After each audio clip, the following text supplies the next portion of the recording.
Bonjour, je m'appelle Jessica, je viens de Paris et je suis étudiante en réformation.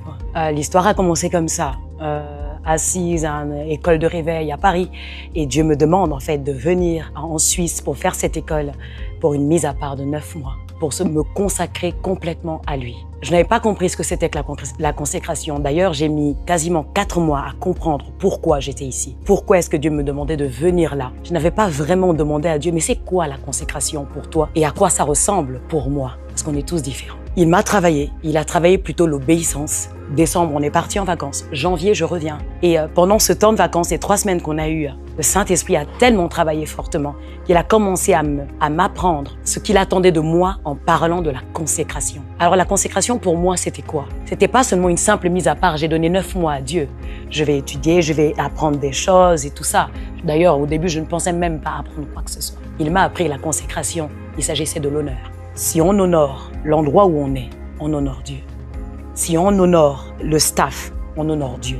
Si on honore nos collègues, on honore Dieu. Si on honore même les plus petits que nous, on honore Dieu. C'était aussi, dans cette consécration-là, accepter. On a un cœur qui a besoin de Dieu constamment. On a besoin de notre Père qui vient nous affirmer notre identité. Tout ça faisait partie de la consécration. Et finalement, que durant ces 9 mois, on a été poussé à être challengé. Moi, mon challenge, le plus gros challenge, ça a été aller faire de la prédication à l'extérieur. Et pourtant, il m'a poussé. Le directeur était le premier à me pousser à me sortir de ma zone de confort. Mais c'était incroyable. Et aujourd'hui, j'y vais avec plus de facilité. C'est pas parfait, mais j'y vais avec plus de facilité. Et c'était vraiment incroyable. Cette consécration-là, qui n'est que le début. Et hier, il me disait, avant de dormir, tu sais, la consécration, c'est pour toute ta vie. En fait, c'est mon cœur pour Dieu, mon cœur pour lui. Mon amour pour lui, mon affection pour lui. Il m'a aimé le premier. Donc, je le laisse me montrer à quel point il m'aime.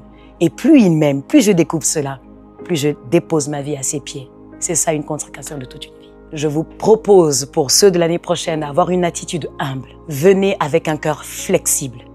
Venez avec le désir d'apprendre, parce qu'on a toujours à apprendre.